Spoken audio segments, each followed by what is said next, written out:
Hello, everybody. It's Rowdy, and we are back with Humanity, this time for Season 1, Episode 3.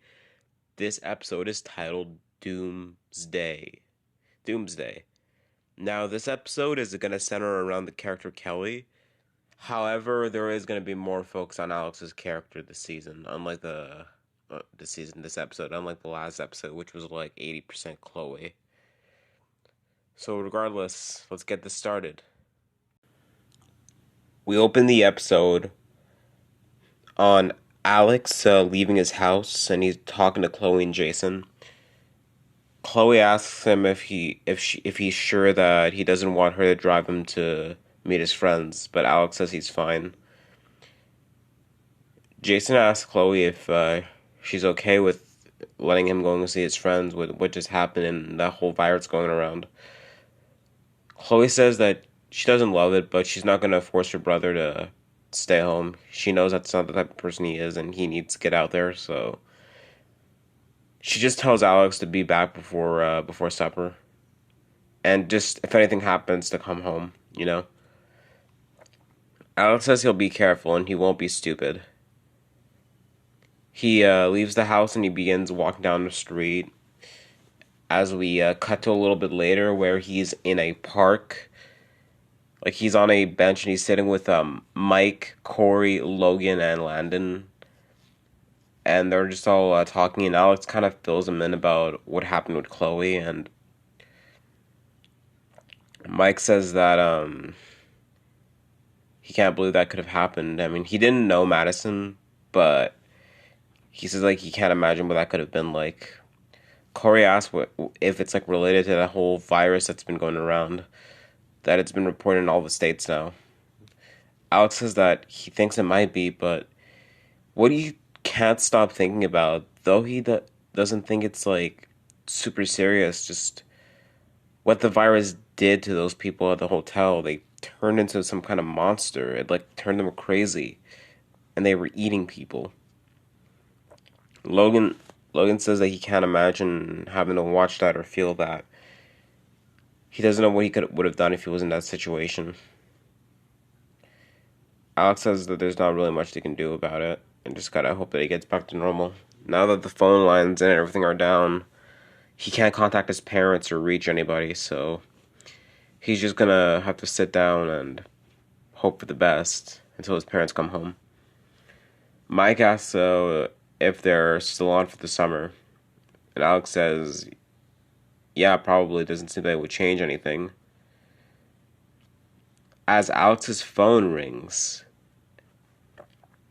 he answers the phone, and he, like says hello, and on the other side it's Kelly's voice, and she sounds super distressed about something, and she literally says that she needs to meet him um in a place nearby, like behind a building in the park they're at. Cut to the intro.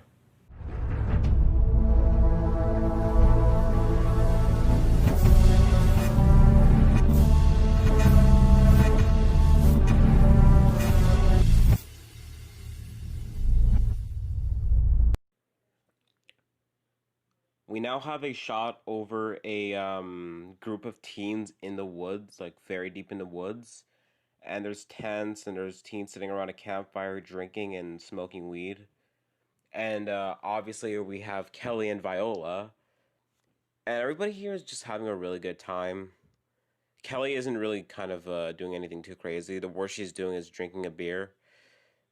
And Viola even questions her and asks her why she's not, smoking a blunt or anything like she used to. But Kelly says that she's trying to get off that stuff. She's trying to, be a better person and try to sober up. Another teen, like some random guy, kind of makes fun of her for it and says that why is she here if she's not supporting the cause. But Kelly says she's not necessarily against it. She just isn't a fan of it herself, and she wants to get off it. She'll still do it on occasion, just not regularly like before. And she just tells the guy to fuck off and just be grateful that she's here drinking a beer. The guy shuts up, and Viola just tells Kelly not to pay attention to him. So the night's going really well. We get some character interactions between Kelly and Viola, building up their relationship. And there'd be some dialogue between the other teens, talking about teen stuff. This is going to be a very, like, relaxing scene. Everybody's just having a good time. Then some guy comes out of one of the tents, and it's this taller guy who goes up to Kelly and he begins to kind of hit on her. This guy's name is Jonathan, and this guy is actually Kelly's ex-boyfriend. And Kelly tells him that she's not feeling like it right now, and he's just kind of pushing it, asking her to come in the tent with them to have just snuggle or something. But Kelly just gets up and gets in front of him and says that it's funny how he's just acting like nothing even happened in the past. It's like he didn't cheat on her, and it's like he didn't just treat her like crap. She's not going to be his little doormat anymore. She's focusing on herself. And for the record, she's already found some other people who she'd rather be with than him. And honestly, she'd date anybody but him. Jonathan just looks at her all butthurt and just. He ends up calling her a hoe, which kind of gets Kelly mad, and she pushes him to the ground. And all the teens kind of get up and they're like, kind of like tensed up as they think there's about to be a fight between her and Jonathan. But Jonathan just looks at her and says that he isn't gonna let her just sleep easy on that, and that she's gonna regret doing that, and she's gonna regret leaving him. But then he goes back into his tent, clearly kind of scared, and Kelly just laughs and tells him, "Yeah, looks like it's over to me, asshole." Out of the woods, we see two people come, and these two people are Sandy and Brock from the first episode. And they're kind of like asking what the hell was going on, and some random guy was just like, there was a fight between Kelly and her ex. And Sandy just laughs, saying that, like, wondering if Kelly was the one who started it. But Kelly goes up to Sandy and tells her that it's none of her fucking business, okay? Sandy just laughs and says, "Okay, bitch, doesn't really matter to me. Just, hey, don't come crying to me when you want him back. We were friends in the past, but now, honestly, I don't even know why I came here. If I knew you were here, I probably wouldn't have come." Kelly looks at Sandy and says, "Yeah, likewise." Brock, uh, Brock tells Sandy to just drop in and come to the tent with him. As Sandy follows him into the tent, and Kelly goes back to sit down next to Viola. Viola asks if she's okay, and she says she's fine. Just didn't expect this night to go the way it did. She pulls out her phone, and she's like texting somebody. As time continues to like pass by, as she's texting this unknown person, as everybody is just interacting and having a good time. From the tent, we see Jonathan come out again, and he looks over Kelly's shoulders, and it turns out the person she's texting is actually Alex. And Jonathan is like, "No fucking way, man." And she's asking him if there's a problem. And he's just asking her why the hell she's texting a freaking middle schooler, let alone somebody that his friends Sandy and Brock freaking hate. And Kelly just gets up again and tells him that, and asks him if he wants her to beat his ass again. And he laughs and says, "Like you could even beat my ass." Kelly says that she's giving him a warning, and she saw that he was scared earlier, and she knows that he doesn't have the balls to mess with her. He knows what she's capable of, and she's not gonna go have mercy on him, especially after what he did to her before. Sandy hears all this and goes outside. Brock is still in the tent. He doesn't really say anything. He's asleep.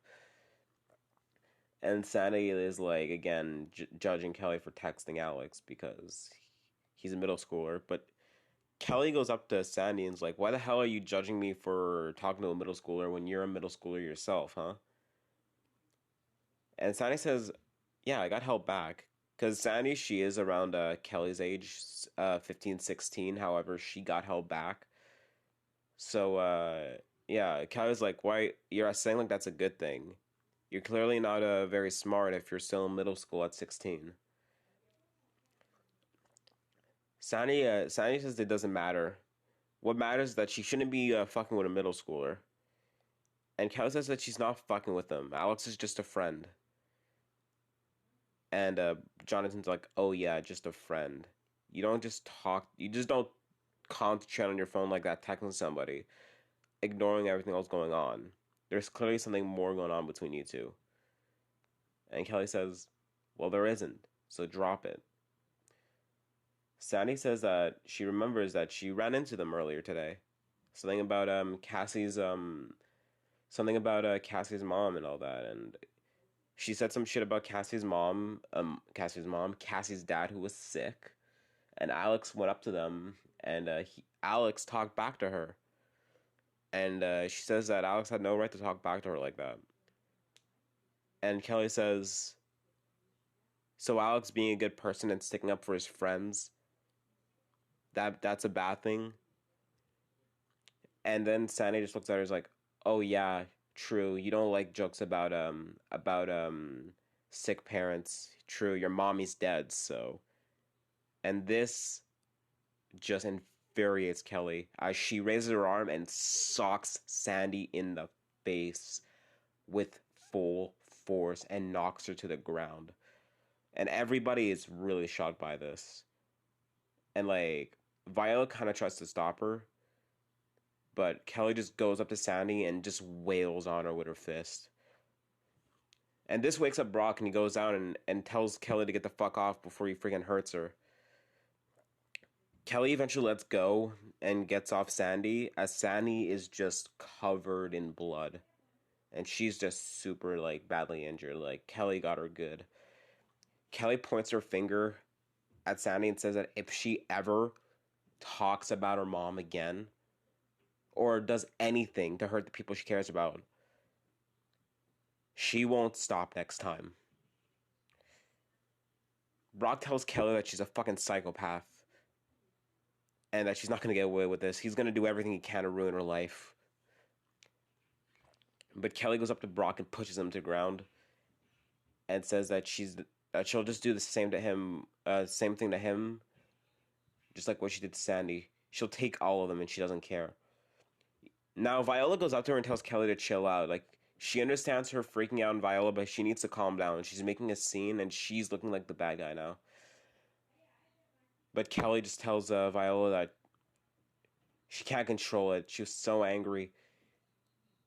And she just can't deal with this shit anymore. And, well, she just says she's going to bed. And she's not dealing with this crap. Everybody doesn't really say anything. It's just silent as Brock helps Sandy up and says that, well, they're just gonna go back in the tent. He's gonna see what he can to treat her wounds, and he's gonna take her to the hospital in the morning.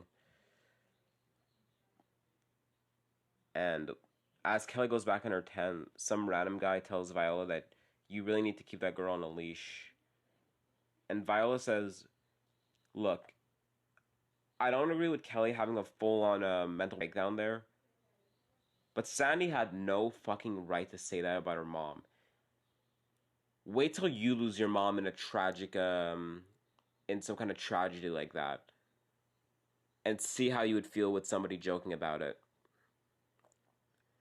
And this scene just says, man, might as well. Well, honestly, she should have just stayed south of the border. And Viola is just really done with this crap and says, well, I'm going to bed too, and you guys should go to bed too. Viola says that she's honestly going to be done with this, and she wouldn't be surprised if Kelly is too. So everybody ends up going to bed. We cut to another 10 with with two random teens. It's a couple.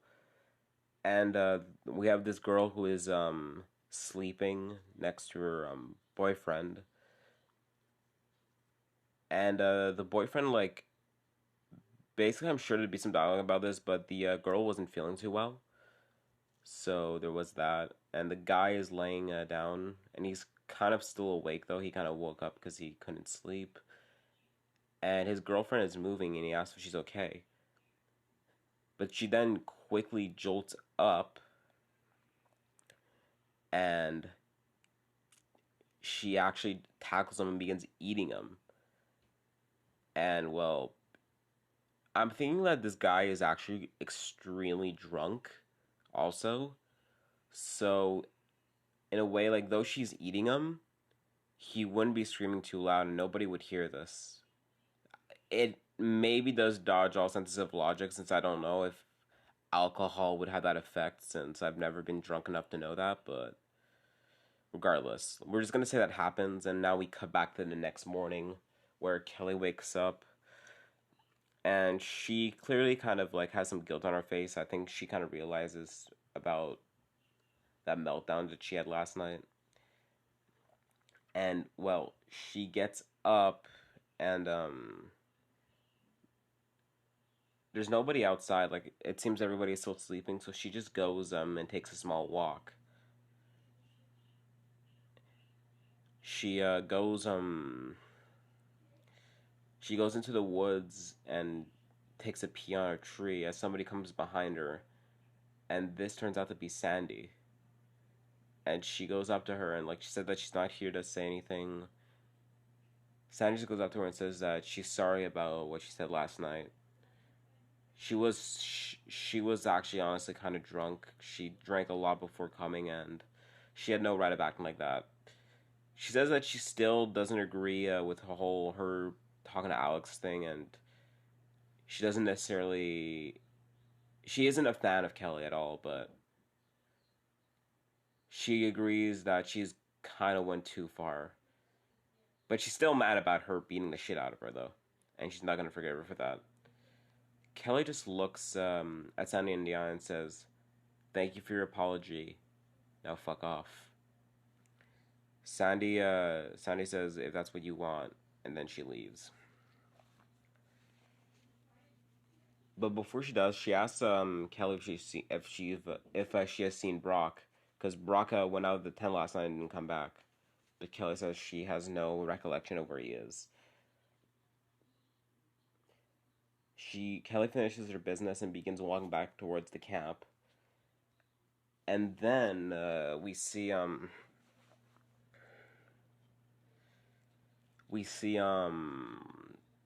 two zombies in the distance. They're clearly zombies, but Kelly doesn't know this. And she walks up to them thinking it's two other people, since she's like questioning why there's been nobody outside and it's been so quiet. She goes up to them and tries to talk to them, but they don't say anything until they just continue to walk towards her. And then one of these zombies attack Kelly and pin her to the ground. And Kelly is fighting with the zombies as she's trying to scream for help. And then we see somebody running up to her, and this is actually Brock. And he looks at Kelly being attacked, and Kelly screams for Brock to help her and get them off her. But Brock just looks, and he runs away. He leaves her to freaking die. And Kelly's continuing to try to fight these two off. Like, she manages to kind of get some hits on them and try to get away, but there are two of them, so she's kind of getting overpowered. Though she's able to handle one of them pretty easily. And it looks hopeless as she's about to get killed. But then Sandy comes out of nowhere and pulls this infected off of her. But this infected / zombie takes a bite out of Sandy's arm as she screams. And she just tells Kelly to run as Sandy just makes a dash out of there. And Kelly runs too. She screams Viola's name. She screams for anybody, but no one answers. She can't find anybody, and she just continues to run out of the woods. She keeps going, runs past the camp, and at the camp there's more of these more of the zombified people, the zombified teens, and almost everybody here is zombified. And that includes the guy who kind of told like the whole Kelly should have stayed south of the border thing, which is going to be expanded upon later in the story. But one thing I'll say, Kelly was born in Mexico, but she is not Hispanic. That's all I'll say. So anyway, she runs away from these zombies. As she's being chased by 5+ zombies now, and she just screams for help. And none of these zombies are Viola, but one of these zombies turns out to be Brock. He is dead, and Kelly gets tackled by the zombified Brock and tries to fight him off. And though she almost does get killed by him, she manages to grab him and smash his head against a tree. This doesn't kill him, but it manages to like stop him enough for Kelly to finally get away and continue to run out of the woods. Once she escapes the woods, she raises her phone and she calls Alex. And this is where it ties in with the opening of the episode. We're back with Alex now as he's walking towards this location where he's meeting up with Kelly. And he kind of left out of nowhere, so we have Mike who's calling him, who did manage to reach him. I think since they're close distance, the phone lines would still work for them. And Mike asks what's going on and like what was up with Kelly, but Alex says he'll explain later. She seems super distressed, so he's gonna go meet with her and make sure she's okay. He hangs up and he goes behind this building where Kelly walks up to him, and she's actually crying. And Alex goes up to her and grabs her hand and asks if she's okay and what's wrong. And Kelly says that the part issue was that something happened. And then she goes on to explain what went down and how she almost died, how she watched Sandy get injured, and all this horrible stuff. And Viola, she doesn't know where Viola is, and she thinks Viola is dead. Alex is really like confused by this, and he tells Kelly what happened with his sister in California. And the thing is, like in his eyes, these are very similar. These crazy, sick people attacking other people and trying to eat them. Kelly asks what this could be. Is it connected? Is it all related to what's happening around the world right now? Alex says it has to be. This can't be a coincidence. She says that she's scared. She doesn't know what to do. Alex hugs her and says that it's gonna be okay. He's not gonna. He's not gonna let her suffer like this alone. He knows what his sister went through, and she's not gonna have to go through it alone either. He says that he'll walk her back to her house, but he also asks why she doesn't call the cops about what happened. And Kelly says that she thought about it, but she's too afraid to call the cops because with what happened there, she's afraid that they would think that she did it, that she was the one who like killed the people there or hurt them, and she's gonna get arrested. And she does tell him that she sort of beat the shit out of Sandy. She tells him that she'll explain the whole story behind that later, but right now she just wants to get home and asks if he can walk her home because she doesn't want to be alone right now. Alex holds her hand and says he'll do anything. Hopefully he isn't simping for her right now, but it doesn't matter. And these two are not together, by the way. I don't want to imply that. They're not in a relationship. They're just really close friends. So they begin walking, and they continue to walk as down the street they're walking into Kelly's neighborhood. We see a bunch of squad cars drive by with the sirens on. And Alex looks at it and says that like he tells her that he saw that the other day, squad cars and all that. And Kelly says some bad shit is going on. Whatever it is, this isn't normal. Alex looks at her and says, well, hey, I thought that it was going to be okay, but maybe it's not. Something is going on. And maybe Doomsday is coming. And with that, that is the end of episode 3. Pretty insane episode for sure. I think it's my favorite out of the first 3. I feel like episode 2 was a little bit more dark and had a little bit more, character development. But this episode was just really, like, big for the characters. We got a lot more development for Alex this episode because episode two didn't develop him that much. And I mean, this episode, it wasn't like episode one, obviously. It didn't do anything too crazy for the character, but I still feel it developed him enough for what we're going into with episode four. And episode four is actually the mid-season finale. I mean, I don't know if it would classify as mid-season finale because this season is only 8 episodes anyway.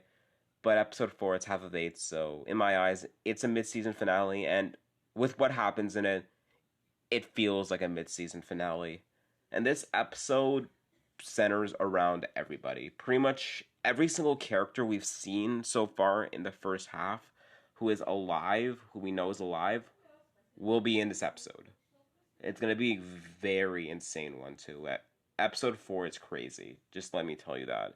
This episode is titled Things Change, and this will be the episode that completely sets up the series for good.